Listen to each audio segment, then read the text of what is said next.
génn par la grande porte. Fallou avant ñu jàpp Ousmane Sonko dafa nekkoon benn polémique boo xam ne mi ngi doon peser sur l'actualité politique. Parce que l'État aujourd'hui day mesurer ay conséquences concernant l'arrestation de Ousmane Sonko. biñ ko njëkkee woon jàpp dóor ko li nga xam ne moom mooy trouble à l'ordre public il n'avait pas été acheminé à la prison wala ñu def ko mandat de dépôt. C'était pas le cas. Il y avait cette pression. On a eu des morts, des manifestations catastrophiques. Le président est sorti, a dit que je vous ai compris. Ñu doxalaat ay quelque temps ce dossier aujourd'hui ñaata mort la def. Donc jàpp ko yóbbu ko prison c'était pas du tout facile. On a vu ce qui s'est passé. Peut-être que l'État était en train de prendre des mesures doon natt bu baax ci yan moment laa ko war a jàppee wala ci leneen soo gisee sax procureur kàddu yi nga xam ne yëkkati na ko naan l'élément déclencheur moo nekk mbirum vol bi c'est tellement léger alors que am na ay choses yoo xam ne moo gënoon grave lu tax téyewuñ ko ci wàllu boobu noonu donc c'est un constat boo xam ne moom la ñuy njëkk a def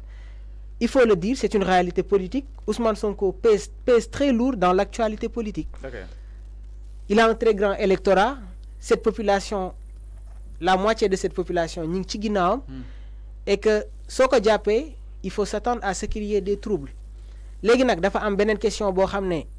ñoom ñi ngi koy poser yaakaaroon nañ ne que suñ ko jàppee y aura encore un soulèvement populaire la population est restée silencieuse loolu mu nekk beneen équation parce que koo xam ne su waree dem exactement noppi askan wi moo tax il y a tellement d'équations dans ce problème là yow njëkk nga ko jàpp mu am soulèvement populaire ay mort am bi pa ñu def ko mandat de dépôt yóbbu ko prison la population est silencieuse mu nekk beneen équation parce que ñi nga xam ne ñoom ñoo nekk sur le terrain ñoom ñoo ñu jiitu ils ne s'attendaient pas à cette réaction de cette population là moo tax il faut faire très attention à une population silencieuse loolu moo dal tey jii Sénégal suñu doon nawee ci démocratie ak yeneen parce que dafa am attitude boo xam ne tey jii population bi dañ koy wane et je pense que encore une fois soo gisee ci yenn artères yi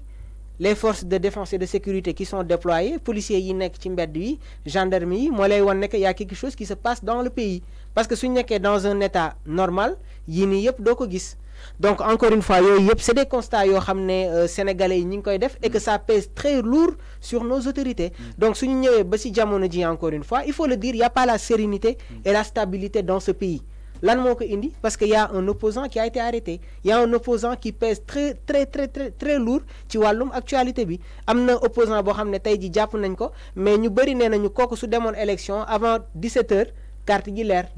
parce que y a des sondages qui ont été faits et que ñoom xam nañ ne que encore une fois Ousmane Sonko a toutes les cartes en main pour diriger ce pays là donc loolu mu nekk encore une fois li nga xam ne moom mooy benn réalité léegi su fekkee dañ ñëw ba ci jamono ji le président Sall c'est delluwaat na ginnaaw concernant li nga xam ne moom mooy troisième mandat bi ça a été un premier dégel les autres ñi ngi doon xaar aussi à ce qu'il y ait la libération des détenus politiques mais aujourd'hui il y a un enseignement boo xam ne dañ ko war a tirer ci li nga xam ne moom mooy au sortir de ce dialogue là ñan ñoo ci gagner ñan ñoo ci perdre et que surtout il y a une question boo xam ne dañ koy poser man dama yaakaar ne que képp ku dem ci dialogue bi pour des intérêts c'est-à-dire kenn jot leen ci parti bi pour recevoir leneen ci contrepartie bi il y aura des conséquences parce que cette population il faut le dire il y a un sondage qui a été fait tey jii ñoom xam nañu exactement suñu demoon élection kan mooy am plus de 50% de chance pour être président dans ce pays là léegi nag dama yaakaar ne que dans la démocratie il y a des règles et que si ces règles ne sont pas acceptées wala si ces règles sont bafouées on remet en cause aujourd'hui li nga xam ne moom mooy démocratie donc actuellement Sénégal dañ nekk ci recul démocratie parce qu'il n'y a pas l'élégance politique mooy ni pouvoir amee noonu la opposition war a amee aujourd'hui képp ku nekk ci opposition bi y a un acharnement y a un acharnement total boo xam ne yaa ngi koy dund barricade lieux yi nga xam ne des propriétés publiques yi nga xam ne opposants yi foofu la ñu war a exécuter PRP PUR ay bërëb yoo xam ne yooyu ngay waxee et barki Demba Ndiaye on a vu ce qui s'est passé à Kaffrine am na ñoo xam ne ñi ngi doon def seen meeting normalement donc su fekkee lii nii yëpp mi ngi am encore une fois ci biir réew mi ci biir Sénégal y a des questions yoo xam ne ñun war nañ ko poser léegi nag dañu war a dem sur des élections ce pays a besoin de stabilité ce pays a besoin encore une fois d'avoir des élections transparentes c'est la première fois ñuy dem ci ay élections le président taxaw di arbitrer il y a des points d'interrogation concernant ñan ñoo koy organiser ak leneen ak leneen mais c'est un autre débat mais dama yaakaar ne d'abord comme ni président Sall newee ne que du ma def li nga xam ne moom mooy 3e mandat dafa war a teg ay actes des actes qui vont instaurer li nga xam ne moom mooy le rapport de confiance entre moom déjà le gouvernement de Amadou Ba parce que il faut le dire fu mu nekk nii sax loolu moom la ñu war a gën di wax parce que le président Sall se retire donc Amadou Ba ak gouvernement war nañu encore une fois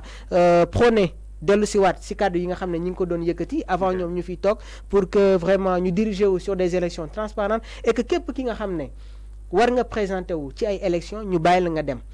y a des dossiers qu'on remet en cause sans que ñi ngi doon wax ci li nga xam ne moom mooy mbirum Adji Sarr ak Ousmane Sonko au début c'était viol ñu daan ko li nga xam ne moom mooy corruption de la jeunesse et que début dossier boobu noonu yëpp sénégalais xam nañu lan moo ko laloon c'était uniquement pour l'empêcher à se présenter aux échéances de 2024 aujourd'hui l'histoire donne raison à Ousmane Sonko parce que daan na taxaw naan procès yi nga xam ne teg nañ ko sama kaw ce sont pas des procès juridiques ce sont des procès politiques je vais répondre de manière politique et dama yaakaar ne que Ousmane Sonko s'il n'avait pas encore une fois engagé ce pas-là yor un discours politique un peu alléchant kon ba tey kenn waxatu ko vraiment sur l'actualité politique. alors ba tey kenn waxatu ko justement mu nekk analyse bu pertinente justement Mamour par rapport ak discours bi nga xam ni itam Ousmane Sonko booba tey mu ngi koy daal di li nga xam ne que moo di mener parce que dafa daal di ñëw def li nga xam ne que moo di la politique autrement politique correcte la daal di indi exactement par rapport ak wàllu bu nu mel dafa daal di ñëw changer un peu li nga xam ne que moo di les mentalités car nous sommes peut-être des journalistes mais suñu seetlu bi nga xam ni itam def nañ ko et que grâce à Ousmane Sonko su bëri nag di ay jeunes commencé nañ ba intéressé wu si wàllu politique parce que suñuy xool en 2012-2013 politique même RTS sax journal ba su commencé ñu bëri dañuy daal di zappé dem jàpp musique wala comme sax li nga xam ne que moo di làmm mais jamono ji nag de temps en temps wala kon sax li nga xam ne que moo di de manière beaucoup récurrente gis nañ li nga xam ne que moo di jeunes yi daal di intéressé bu baax baax si wàllu politique et que il est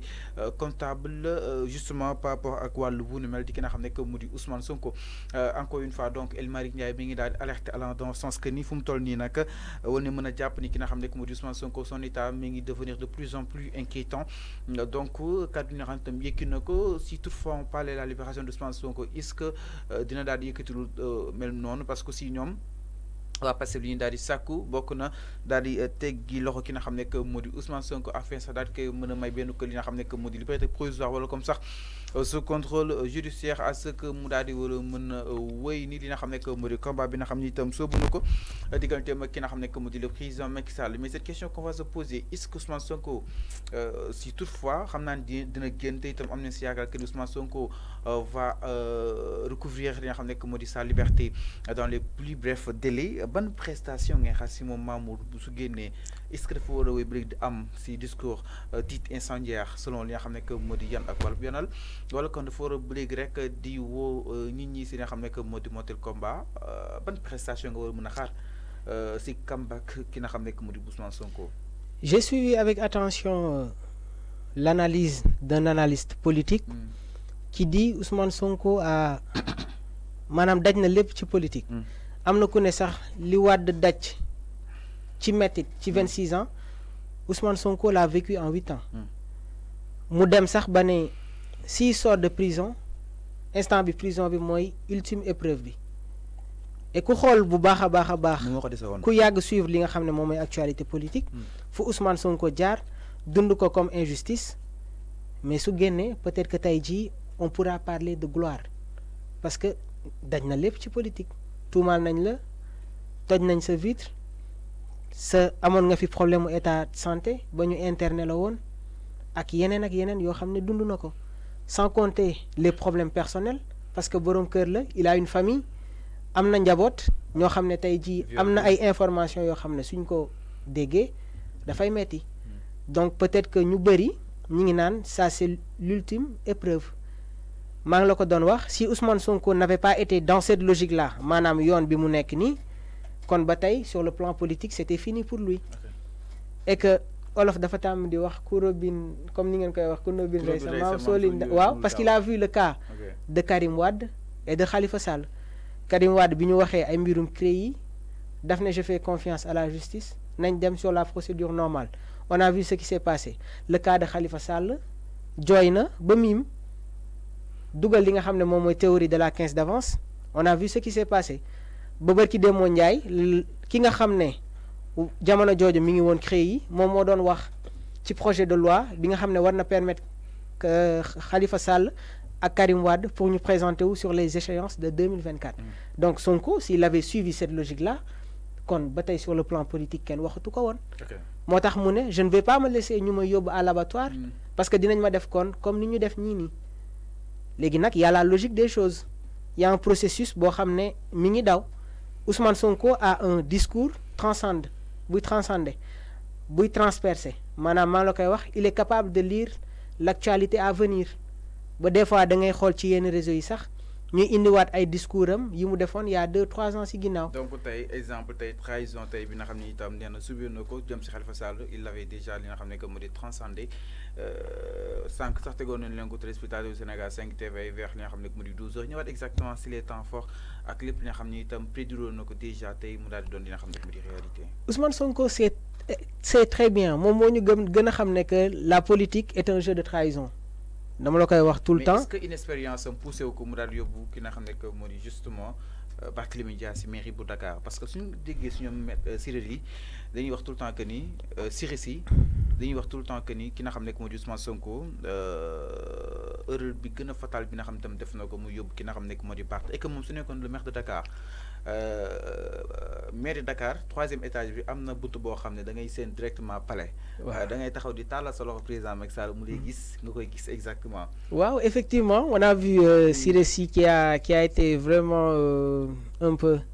je vais pas dire comédie mais c'est un discours boo xam ne ça fait rire beaucoup de monde nee na waaw Sonko warul woon dem Ziguinchor battre fa campagne dafa waroon ñëw fi nga xam ne moom mooy Dakar donc building communal xaw ma fan soo fa taxawee di nga seen palais présidentiel nga xam ne président Macky Sall saa yu xëyee génn rek di nga ko ne maa ngi nii mais Fallou tey jii man ak yow ni ñuy defee plateau bi nii di nekk tout le temps di nekk en concertation si tu as un projet wala on a un projet ensemble dañ siy demanoo suñu waxtaanee nga ne ma ah man de lii laa bëgg a doon ma ne la man tamit man lii laa bëgg a doon les ambitions de Ousmane Sonko c'est pas ça ne se limite pas au maire quand j'entends aujourd'hui Moustapha Diop bi nga xam ne suñu confrère boobu mi ngi naan les ambitions de Barth ne doivent pas se limiter à li nga xam ne moom mooy maire ville de Dakar les ambitions de Ousmane Sonko ne se limitent pas nekk maire loolu c'est un constat général maa ngi la ko doon wax parce que tey jii suñu demee élection Fallou les sondages montrent que c'est Ousmane Sonko qui va dominer loolu du man maa ko wax du yow yaa ko wax aujourd'hui am na ay sondages ak des analyses interprétations yoo xam ne def nañ ko donc loolu c'est un constat général donc ñoom ñaar ñoo doon ànd il y avait une coalition Yewwi Askan Wi qui avait mis en place un très bon programme boo xam ne moom moo leen permettre ñu dominer yenn élection yi ba tey ji à l'Assemblée nationale mu am benn li nga xam ne moom mooy benn équitable donc loolu noonu c'est un constat général dañ dem ba ci biir rek mbir bi jël beneen tournure léegi nag lii yëpp mënoon nañ ci bañ a yegg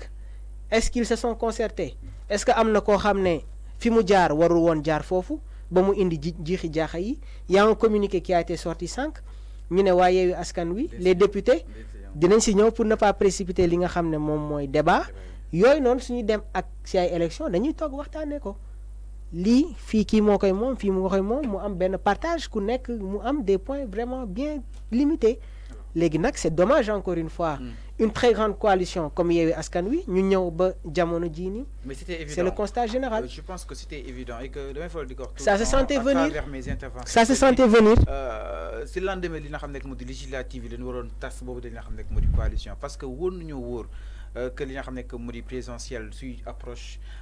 diggante bi mën na see sax ñaaw mën na see am exactement parce que aussi c'est évident Barthélémy Dias dem taxaw ki nga xam ne que mu di Khalifa Sall parce que aussi mentoram la sur le politique et que session tey jii li nga xam ne que mu di taxaw daal di jëlaat li nga xam ne que mu di nguur gi waaye itam moom ki nga xam ne que mu di